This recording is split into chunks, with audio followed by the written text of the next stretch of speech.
Amazfit Bip S became available for purchase in the US and Europe. Before that, you could only buy it in select Eastern Asian countries and Australia. The original plan was to release it in February, but as with everything else, the coronavirus situation has turned these plans upside down. The original device was very popular because it offered a lot for the price. Huami has stuck to the formula that worked once before with Bip S. What follows are my impressions after a few weeks of use. In terms of looks, Huami has again opted for a lightweight, cheerful design. For those with a long memory, the Bip S reminds a little of the discontinued Pebble Time Watch. The most obvious change over the predecessor is a slight increase in size. But don't be fooled, the device is not at all big. I actually found the previous version to be a bit too small. Now it seems more suited for both men and women and looks less like a toy. Mind you, it is still very lightweight, coming in at only 31 grams with the strap and 19 grams without. That's actually 1 gram less than before. Unfortunately, the larger dimensions did not go into increasing the screen size. Rather, it seemed to have all gone into widening the bezel, which means you still get a 1.28 inch 176 x 176 pixel resolution screen. However, this time around it's an always-on transelective color TFT, which is similar to what you get on Garmin sports watches. It's a type of display that doesn't consume too much power and works well in sunny conditions. In fact, the brighter and sunnier the conditions, the easier it is to read the display. It's only on dark, cloudy days when you might actually struggle to read the display. In conditions of low lighting, you can press the physical button and the watch backlight will spring to action. As before, the Bip S has only one physical button on the right, and this is used to wake up the display and for simple navigation. For everything else, you can use the touch screen. I found the display to be very responsive to touch. Absolutely no lag issues to report or the need to redo a swipe more than once. Good job, Huami. An important improvement of the original is that the timepiece is now fully waterproof.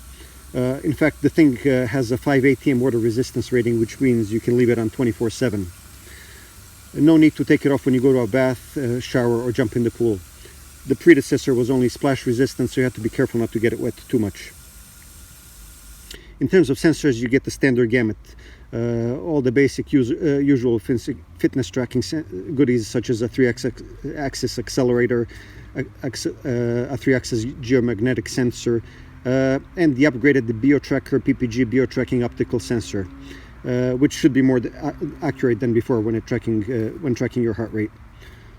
Of course, the BPS glowness is still there. It was a big selling point of Bip, and it's there once again. The other big selling point was the battery life, and I'm happy to report that the 200 megahertz battery will keep everything going an incredible 40 days when filled to the max, and 22 hours with GPS switched on. I did not need to reach for the charger even once during the few weeks of testing.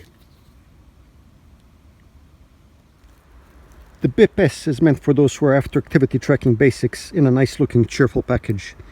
But don't be fooled, this is no sports watch. The device runs on Huami's proprietary operating system, which is simple to use and works well.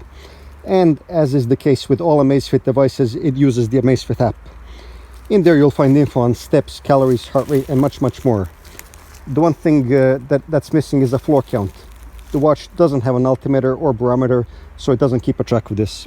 Most of these metrics can be viewed on the device itself. Wake up the display and simply swipe to the left or the right to flick through the individual screens. Swipe up or down for more detailed information. That's all presented really clear and well. Unfortunately, the same cannot be said of the app, which could really do with a revamp. You can tell I'm not a big fan of the Amazfit app. It does the job, but Huami would do well to spend some time simplifying and upgrading the smartphone software. It's all there, it just doesn't feel very polished. The app allows you to customize the heart rate sampling frequency, and I suggest you take the time to do this. You can choose between 1, 5, 10 and 30 minute frequency. I picked the 1 minute option and was warned that this would affect battery life. There's also an option to increase the detection frequency when exercising, and it makes sense to choose this option as well. As far as exercise, Bip S tracks 10 different types of workouts, unlike its predecessor, which only tracked 4. Swimming is also on this list thanks to the newly acquired water resistance. As an avid runner, for this Bip S review I was mostly interested in testing out its run tracking ability. The company says its latest heart rate sensor improves heart rate monitoring accuracy to 98% whilst using less power than before. My experience with securing GPS GLONASS positioning was mixed.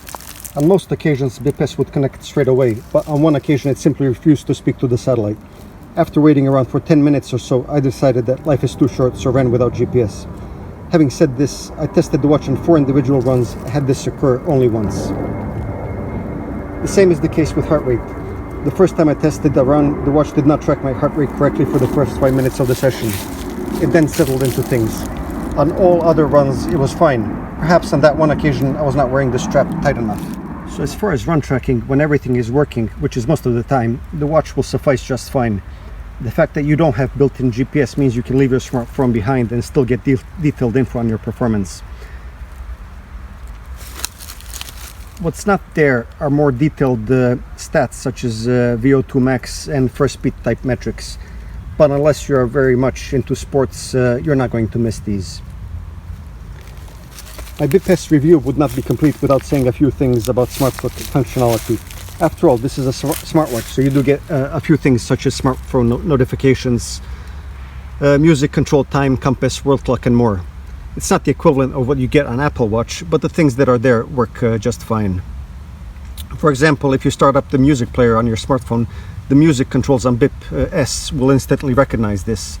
The commands will spring to life, allowing you to start, stop, pause, skip a song and more.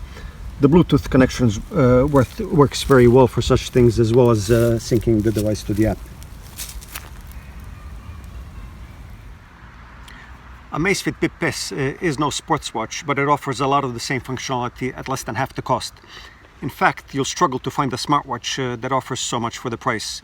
Bip devices have a loyal following for a reason. The second generation device pretty much sticks to the formula that worked once before. It's lightweight, it's cheerful in design, it's simple to use and it works well. I would suggest the Bip S to anybody who's looking for an all-around fitness tracking smartwatch. However, if you're an avid runner or cyclist, it might make sense to go to full Monty and purchase a sports watch.